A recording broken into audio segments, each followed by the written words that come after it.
Buddy Guy's Legends is the premier blues club in the world. First of all, Buddy Guy is a Rock and Roll Hall of Famer. He's a 7-time Grammy winner. He's won more blues music awards than anybody ever. And he started a blues club. He started this one in 1989. He had another one, the Checkerboard, before then. Chicago used to have tons of blues clubs. There was one on every corner practically. And over time, a lot of them have closed up and folded. This is one of the last ones left, and certainly it's the biggest one left.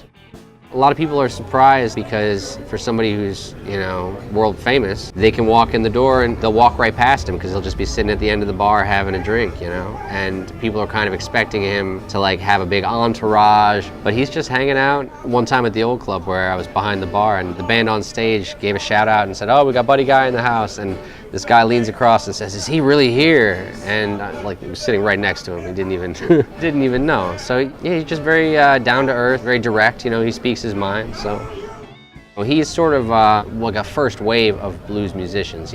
Guys like Otis Rush and Muddy Waters were already well established. And there was a lot of stuff happening. And so he came in with kind of the young guy on the scene. He tells the stories about how they'd sit around and those guys would say, "Hey, just don't let the blues die. Don't keep this music going."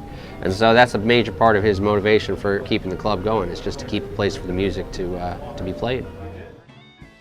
It's interesting because definitely, in addition to all the people who are booked to perform here, there's a lot of times that folks just stop in, when they're around, unexpectedly. So there was one time where B.B. King, George Benson, Buddy Guy, and Jimmy Johnson were all up on stage together just because those guys had the night off and they happened to all be down in town.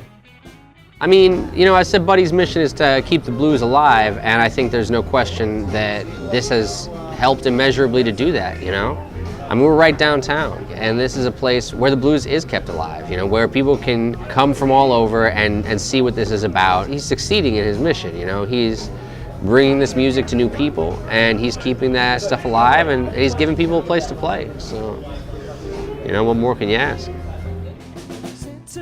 Sailing on a surreal sea, trying to get higher on something